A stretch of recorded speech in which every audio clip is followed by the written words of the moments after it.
फार सुंदर. कारण स्वाध्याय जर का करायचं झालं तर कुठलाही विषय घेतला तरी देखील त्या विषयाच्या मध्ये बुडून जाऊन स्वामी विवेकानंदांचं चरित्र म्हणजे केवढा तरी मोठा सागर आहे असं आपल्याला लक्षात येईल. त्यामुळे सागरनेच त्याच्यामधनं जर का काढायचं ठरवलं तर ते शक्य आहे. पण एक कुठलाही आस्पेक्ट एक एक स्वामीजींचा घेऊन आम्ही जर का त्या संपूर्ण लिटरेचरच्या मधनं थोडंसं फिरायला पाहिजे. म्हणजे स्वामी विवेकानंद आणि त्यांचा मानवतावाद, ज्या वेळेला मानवतावादाबद्दल बोलतील त्यावेळेला धर्म वगैरे सुद्धा त्यांच्या पुढे गौण आहेत. सगळ्यात पहिल्यांदा मनुष्य, म्हणजे त्यांच्या प्रायोरिटीज तुम्ही बघितले तर असं लक्षात येईल की आम्हाला आतून हे पटतच जातं.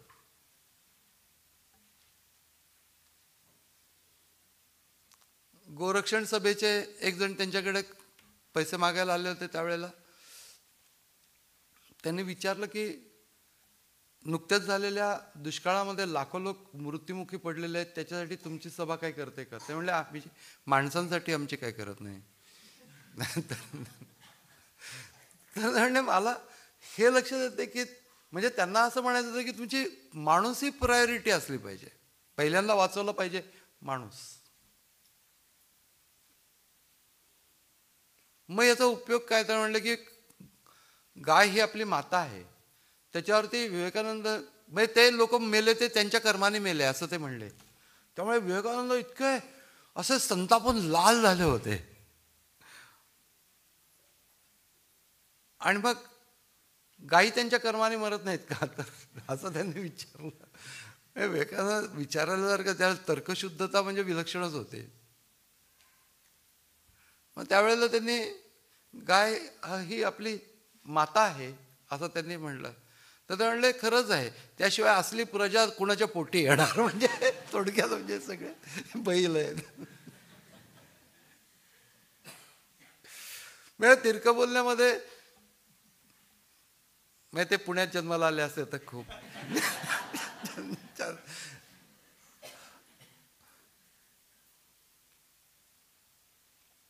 पण देशप्रेम जसं होतं तसं पहिल्यांदा त्यांच्या प्रायोरिटीज होत्या की पहिल्यांदा माणूस. म्हणजे त्यावेळेला देश वगैरे या सगळ्या गोष्टी नंतर.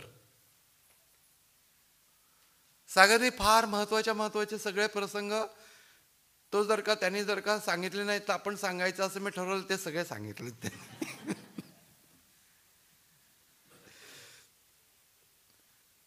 की देशाबद्दल प्रेम तर होतच विलक्षण, त्यात काही शंका नाही. वेदांताबद्दल विलक्षण प्रेम होतं, त्याच्यात काही शंका नाही. प्रत्येक गोष्ट आणि विवेकानंद असं जर का आम्ही बघितलं ना तर तुम्हाला असं लक्षात येईल की त्याचा अभ्यास करताना असं वाटतं की ही सर्वात महत्वाची गोष्ट आहे का त्यांच्या दृष्टीने. असं जरूर वाटेल प्रत्येक गोष्टीच्या बाबतीमध्ये. म्हणजे जो जो आस्पेक्ट त्यांची बुद्धी जिथं स्पर्श करेल, त्यांचं अंतःकरण, त्या ठिकाणी ती गोष्ट त्यावेळेला त्यांच्यात सगळ्यात मोठी होती.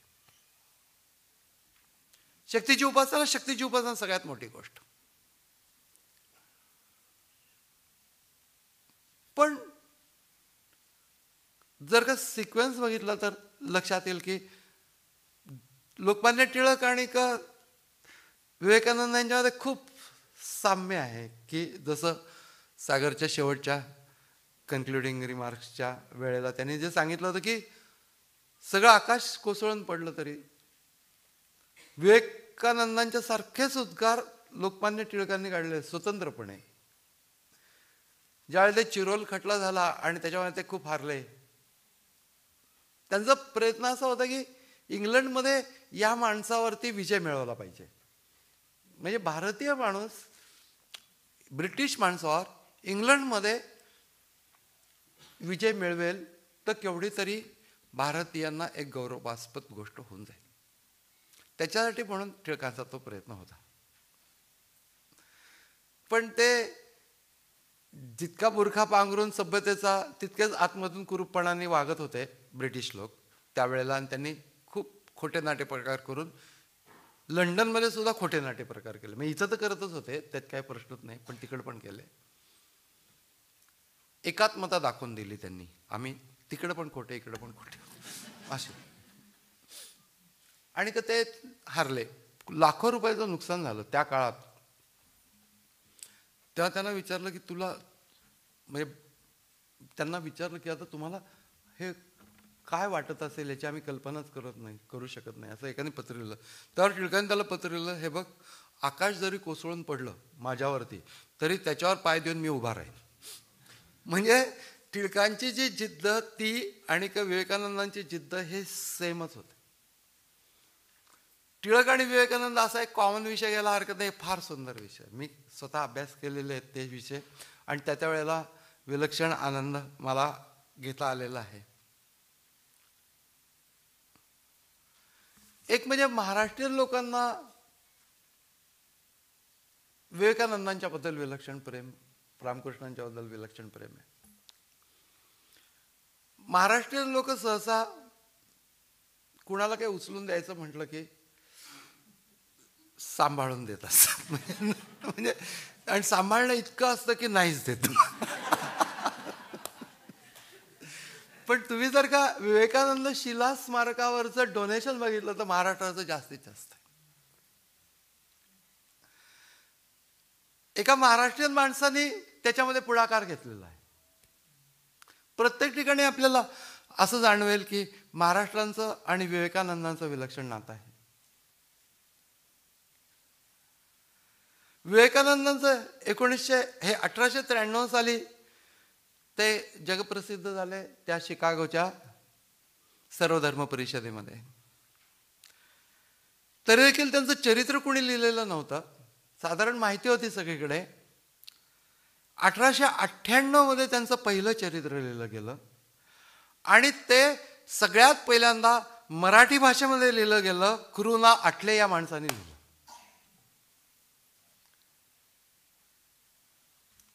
त्याप्रमाणे काही वेळेला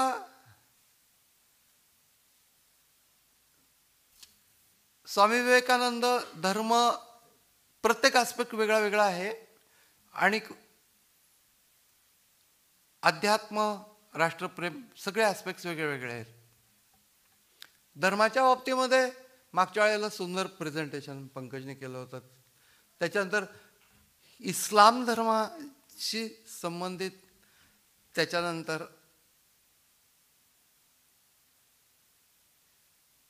जे काही त्यांची एक विशेष प्रसंग घडला होता.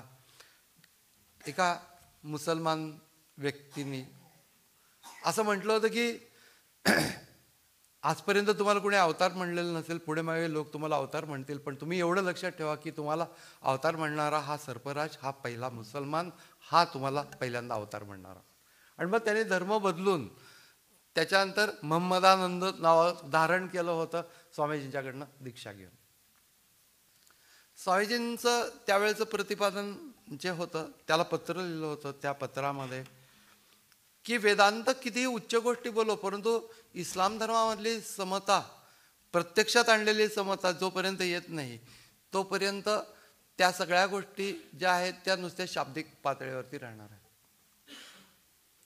याच्याबद्दल काही लोकांचा आक्षेप होता की जसं देवेंद्रने मला एक पत्र दिलं आणि त्याच्यामध्ये म्हटलं की हे खरं नाही आहे, ॲक्च्युअली इस्लाम धर्मामध्ये खूप भेद आहेत आणि शिया आणि सुन्नी यांच्या मारामाऱ्या सारख्या चालू असतात, असं त्यांनी ते लिहिलं. आणि हे काय मला मान्य नाही. बरोबर आहे, अशा प्रकारचं जर का आपल्याला वाटत असेल तर जरूर आपण म्हणावं. कारण की विवेकानंदांसारखं व्हायचं असेल तर आपल्याला खरंच जे मनापासून वाटतं ते प्रगट करता आलं पाहिजे. मला खूप त्याच्याबद्दल कौतुक वाटलं की असं मला त्यांचं नाही म्हणणं मान्य, असं जसं विवेकानंद म्हणू शकतात तसं मला पण वाटू शकतं आणि कमी पण म्हणू शकतो की नाही त्यांचं म्हणणं मला मान्य आहे. पण विवेकानंदांचं ते जे म्हणणं आहे ते समानतेच्या बाबतीमध्ये त्यांच्या धर्मामध्ये असलेल्या जो समानता आहे त्याच्यामध्ये एकच पद्धतीची उपासना हा एक त्याच्यामधला पहिला महत्त्वाचा भाग आहे. नंतर एक अल्लाह हाच देव आणि त्याच्यानंतर दुसरं तिसरं अजून वेगळे वेगळे देव नाहीत, हा एक, आणि तो निराकार देव आहे. अशा प्रकारची जी मध्यवर्ती धारणा आहे ती धारणा हिंदू धर्मात नाही असं नाही. हिंदू धर्मामध्ये या सगळ्या सगुण साकारपासून निर्गुण निराकारापर्यंत आहेत. म्हणजे निर्गुण सगुण निराकारापर्यंतच इतर धर्मांच्या धारणा गेलेल्या आहेत आणि हिंदू धर्माची धारणा निर्गुण निराकारापर्यंत आहे. त्यामुळे सगुण निराकार हा जो अल्लाह किंवा गॉड हे त्या धर्मामधल्या गोष्टी ज्या आहेत त्या अलीकडचा टप्पा हिंदू धर्मामध्ये ज्या अंतिम टप्प्याच्या बद्दल बोलले त्याच्या अलीकडचा तो टप्पा आहे. पण त्या गोष्टीमध्ये अजून एक भाग आहे की त्यांचे एकमेकांची मारामारी ते करू देत काही, परंतु एकाच समजा का शिया लोक असतील तर ते त्यांच्यामध्ये कुणाला कमी जास्ती असं लेखत नाहीत. ते शिया आणि सुन्नी हा वाद काय आहे मी केव्हा तरी समजून सांगेन, परंतु तो एक वेगळाच भाग आहे. पण आपल्याकडे जसं जातीभेद नावाचा प्रकार आहे होता त्या काळामध्ये, आता सुद्धा तो विद्यमान नाही असं म्हणता येत नाही, परंतु तो आहे. पण पूर्वीच्या काळामध्ये तो विलक्षणच होता आणि त्याला खूप चांगल्या लोकांनी त्या गोष्टीला खतपाणी घातलं. खरं तर अतिशय दुर्दैवाची गोष्ट भारताच्या दृष्टीने. आज सुशिक्षित समाज ते मानत नाही आहे ही गोष्ट खरी, पण तो ज्यांच्यावरती घाव बसलेले आहेत त्यांच्या पिढ्यानपिढ्या घाव बसलेले आहेत ते सगळ्यांच्याबद्दल राग धरून आहेत आपलेच लोक, असं निश्चितपणाने झालेलं आहे.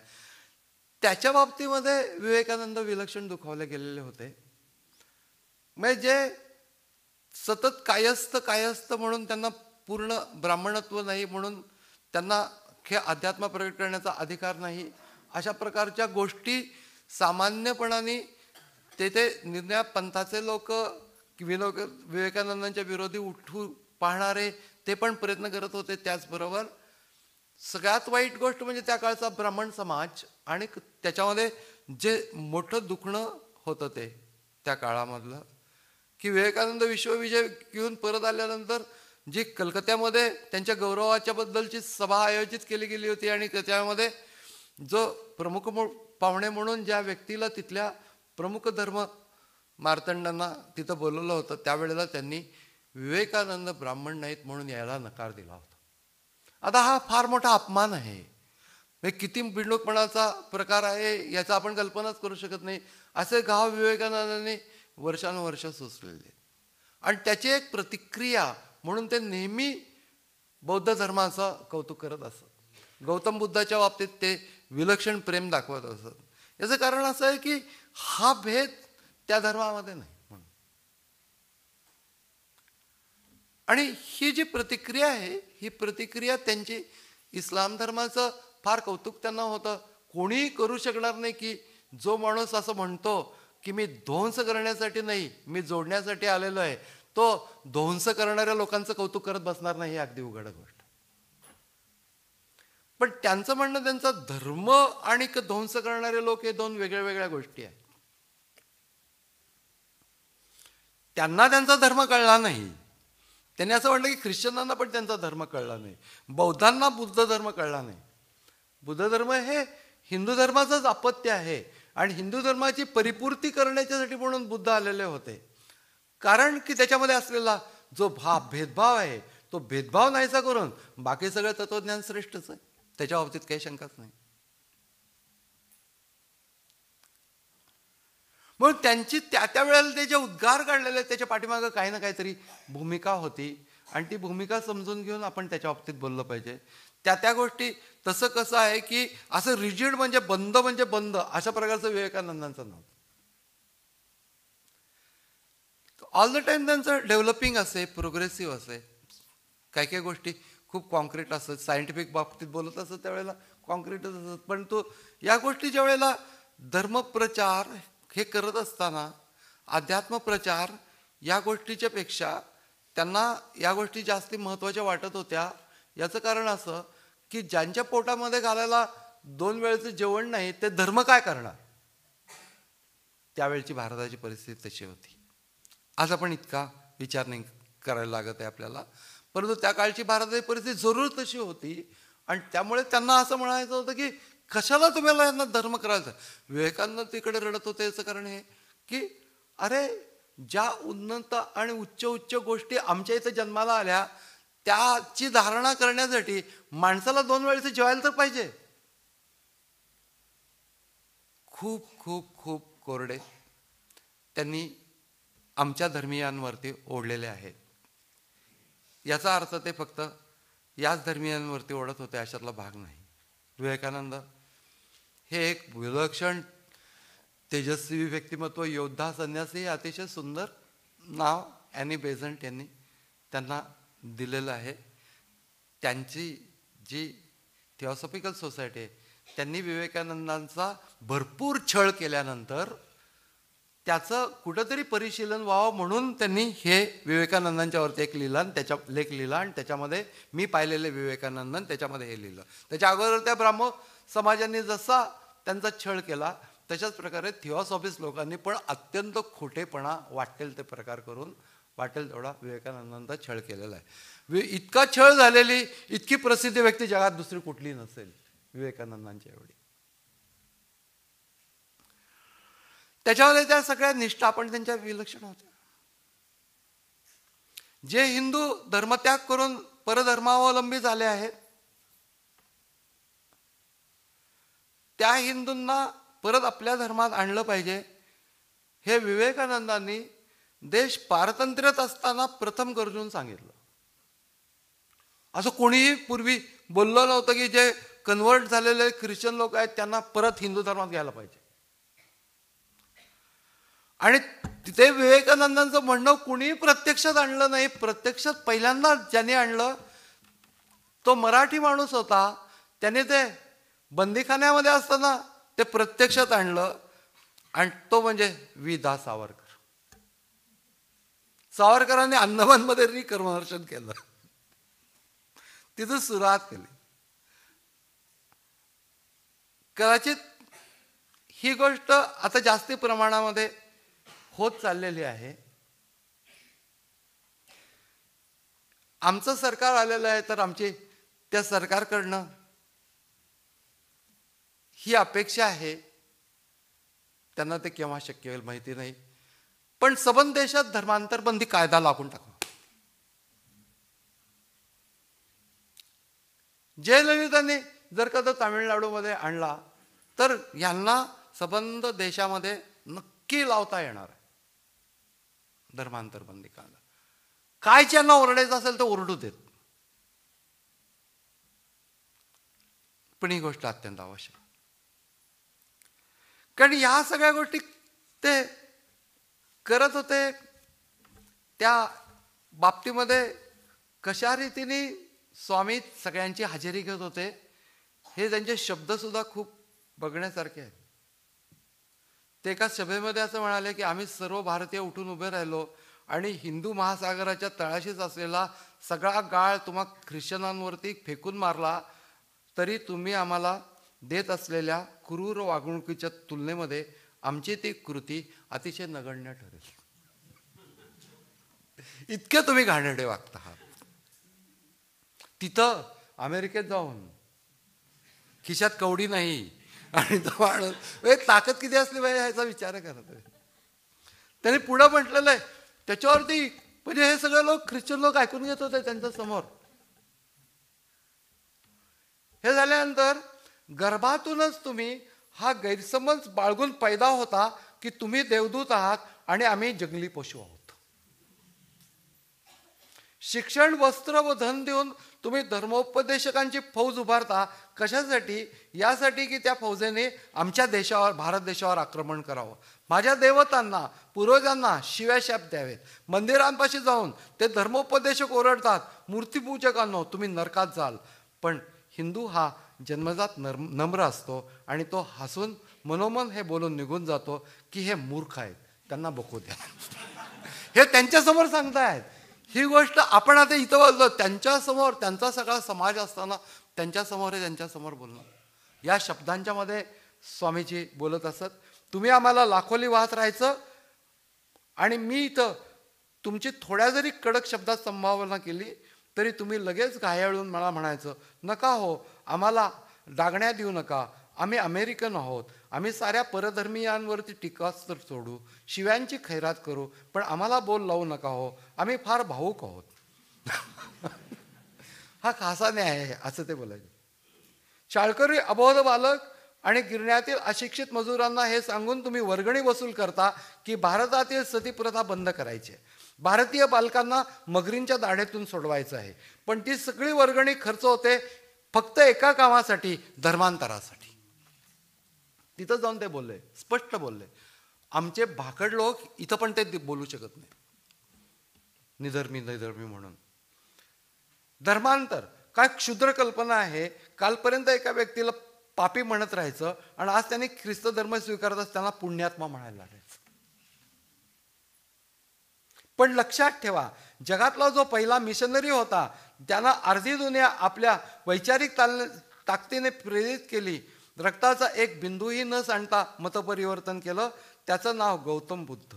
आणि तुम्ही तलवारीच्या पात्यांच्या जोरावर, संगिनींच्या टोकाच्या बळावर धर्मांतर करता आहात, पण ते अशक्य आहे. तुम्ही मला एक उदाहरण दाखवा, 2 सुद्धा नको, फक्त एकच उदाहरण जिथे रक्तपाताविना तुम्ही ख्रिस्ती धर्माचा प्रचार केला आहे. आणि तरीही तुम्ही अशा किती लोकसंख्येला बाटू शकलात हो. दुनियातली प्रत्येक 6वी व्यक्ती चीनी म्हणजेच बौद्ध आहे. चीनखेरीज Japan, Tibet, Russia, Siberia, Siam आणि ब्रह्मदेश हेही आहेत, हे विसरू नका. धर्माच्या नावावर खडगो उगारून परधर्मीयावरती जुलूम करणारे संप्रदाय काळाच्या ओघात वाहून गेले. तुमच्यासारखीच शेखी कधी अरबांनी मिरवली होती. आज कुठे आहेत ते अरबी लोक? तशीच प्रौढी रोमन लोकांनी प्रदर्शित केली होती. आज कुठे आहेत ते रोमन? ध्यानात ठेवा, स्वार्थावर अधिष्ठित प्रत्येक वस्तूचा विनाश अटळ असतो. अहमामिका हेच ज्यांचं अहम लक्ष असतं, भोग हेच ज्यांचं अंतिम ध्येय असतं, ती मूल्य मृत्यू पावतात, शाबूत नसतात. ती तुम्हाला जिवंत राहायचं असेल तर भोगविलासाचा त्याग करायला हवा. ईश्वर आणि कुबेर यांची पूजा सेवा एक साथ होऊ शकत नाही. जर तुम्ही तशी एकत्र पूजा करू शकला तर या अपाट समृद्धीची सांगड येशू ख्रिस्तांच्या सिद्धांताशी घालू शकला तर उत्तम आहे. पण तसं जमणार नसेल तर ऐहिक सुखोपभोगासाठी करीत असलेल्या उठवळ धंद्यांपासून दूर व्हा आणि येशूला शरण जा. येशूला त्यागून महालात राहण्यापेक्षा लक्तर लिहून त्याच्या पाठीमागे राहणं श्रेयस्कर आहे. येशू म्हणायचा, उशाला मला दगडसुद्धा चालेल. आज थाटामाटाच्या जीवनात तुम्ही इतके गर्क आहात की त्याला डोकं टेकायला साधा दगडही तुमच्यापाशी नाही. एक खरी गोष्ट सांगतायत ते की दगड शोधणं फार डिफिकल्ट गोष्ट आहे अमेरिकेमध्ये. आणि त्यावेळेला त्यांच्या समोर त्यांच्या नाकावर टिचून तोंडावरती स्वच्छपणाने ह्या गोष्टी सांगितल्या. त्याच्यामध्ये त्या माणसाच्या अंतःकरणामध्ये करेज म्हणजे केवढी गोष्ट असेल. अभयम, सत्वसंशुद्धी, ज्ञानयोग व्यवस्थिती, दानम दमश्च यज्ञश्च स्वाध्याय तप अर्जवम, सगळे दैवी गुण एकामागून एक हात जोडून ज्ञानेश्वर महाराज म्हणतात की मांडलिक राजांच्या सारखे त्याच्यासमोर उभे राहतात. हे ज्ञानेश्वरांचं म्हणणं विवेकानंदांच्या बाबतीत अगदी खरं आहे. सर्व दैवी गुण, त्याच्यातला पहिला दैवी गुण म्हणजे अवयव. आणि ते सगळं स्वामी विवेकानंद करत होते. त्याच्यामध्ये फार महत्वाची गोष्ट म्हणजे सर्व राष्ट्रपुरुषांचे हे 1893 नंतर ज्या व्यक्ती 1893 नंतर ज्या व्यक्ती राष्ट्रकार्य करत होत्या त्या सर्व व्यक्तींच्या बाबतीमध्ये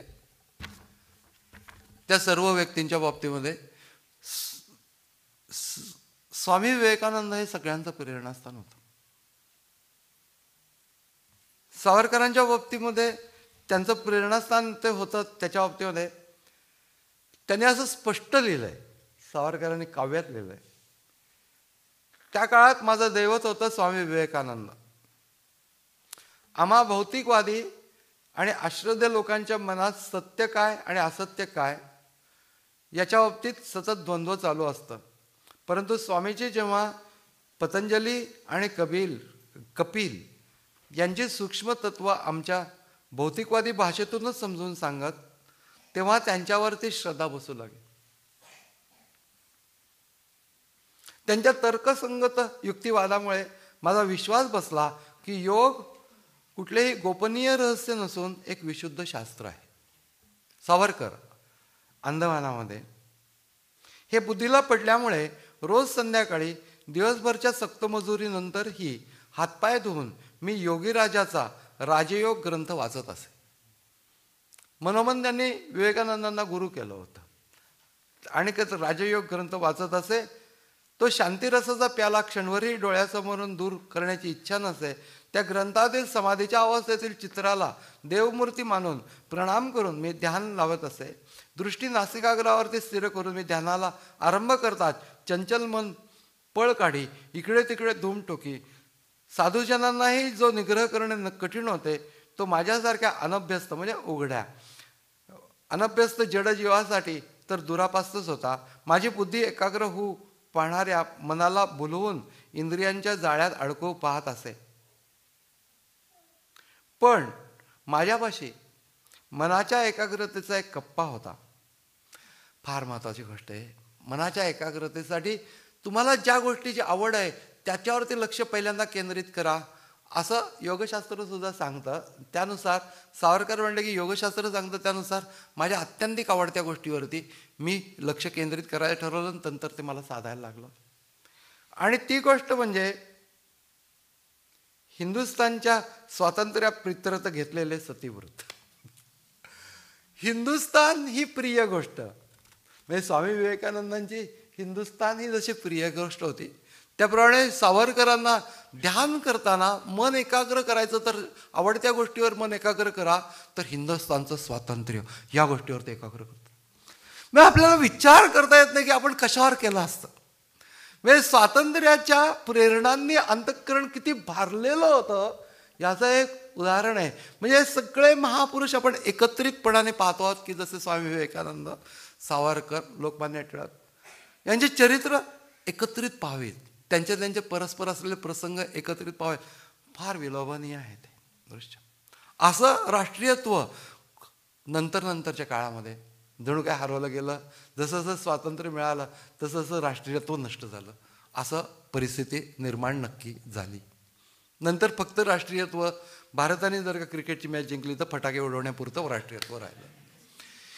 ही जी गोष्ट आहे तर राष्ट्राच्या आवश्यकता काय आहेत, कुठं आम्ही त्या ठिकाणी पुरे पडतो आहोत नाही पडत आहोत, आणि महत्वाची गोष्ट म्हणजे जे काही आकडे आमच्या समोर आहेत ते खरे आहेत का, आम्ही खरोखरीच इतके प्रगत झालेलो आहोत का. परवाच डॉक्टर निळकंठ ढेरे इथं येऊन गेले आणि ते सोलर एनर्जी सिस्टीम त्याच्यासाठी म्हणून फ्लोरिडामध्ये मान्यवर सायंटिस्ट आहेत. त्यांनी मला सांगितलं की अजून 40 ते 45% लोकांना वीज भारतातल्या विद्युत मिळत नाही. ही एक गोष्ट आहे. 40 ते 45% लोकांना विद्युत मिळत नाही. आणि त्यांनी काही असे आकडे सांगितले की जो काही आम्ही असं म्हणतो की उपेक्षित वर्ग किंवा आदिवासी वर्ग म्हणा किंवा शहर आणि गाव यांच्या सीमारेषेवरती तर कित्येक म्हणजे 35 ते 40% दरम्यान स्त्रियांना 5-5, 6-6 तास रोज इंधन गोळा करण्यासाठी म्हणून वेचावे लागतात. मग या सगळ्या आकडेवारीची मी आता त्यांनी मला ओझरचं सांगितलं, मी आता ते नीटपणाने स्वच्छ करून घेईनच म्हणजे आपल्यासाठी म्हणून असं मोकळं सोडलं नाही, पण तो नक्की काय आपल्याला कळलंच पाहिजे. त्यांनी जाता जाता सांगितलं का हो असं असं आहे. तर मी आता त्यांच्या पाठीमागं लागून ते आकडे त्यांनी कुठून घेतले, त्याच्यानंतर ते कोण लोक आहेत वगैरे हे सगळं करून आपण ते बरोबर काढू की आम्ही एक्झॅक्ट पिक्चर पाहिजे. आम्हाला नुसतं रोजी पिक्चर नको. एक सरकार चमको इंडिया याच्यामध्ये कम्प्लिटली गेलं वाया, म्हणजे आमचंच सरकार इंडिया शायनिंगमध्ये गेलं शायनिंग, तसं या सरकारचं होऊ नये. याच्यासाठी म्हणून कमीत कमी आम्हाला या गोष्टी त्यांच्यापर्यंत पोहोचवता येतील इथपर्यंत तरी मार्ग नक्की उपलब्ध आहे. आणि ते तसेच सुज्ञ आहेत, पण त्याच्यात काही शंकाच नाही, म्हणजे तुम्हाला ते माहिती आहे. ते यासाठी म्हणून मला असं वाटतं की विवेकानंद स्वामी यांचा सातत्याने अभ्यास करायला पाहिजे. वेगळ्या वेगळ्या ॲस्पेक्ट्समधला अभ्यास करायला पाहिजे.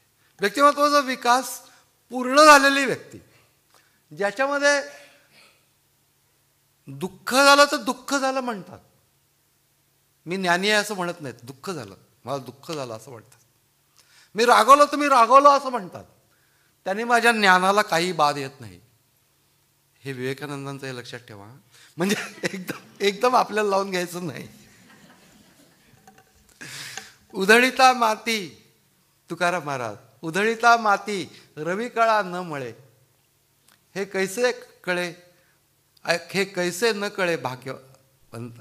म्हणजे दुर्भाग्यी माणूस जो आहे, भाग्यहीना, हे कळत नाही. भाग्यहीन जर का असेल तर अशा प्रकारच्या गोष्टींनी ज्ञान मिळत नाही, अशी स्थिती तुकाराम महाराजांनी व्यक्त केली.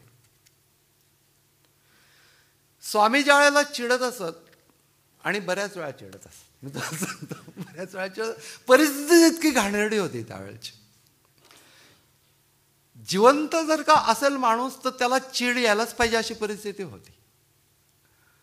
त्याचा एक अतिशय छान उदाहरण म्हणजे ज्या वेळेला स्वामीजी पुन्हा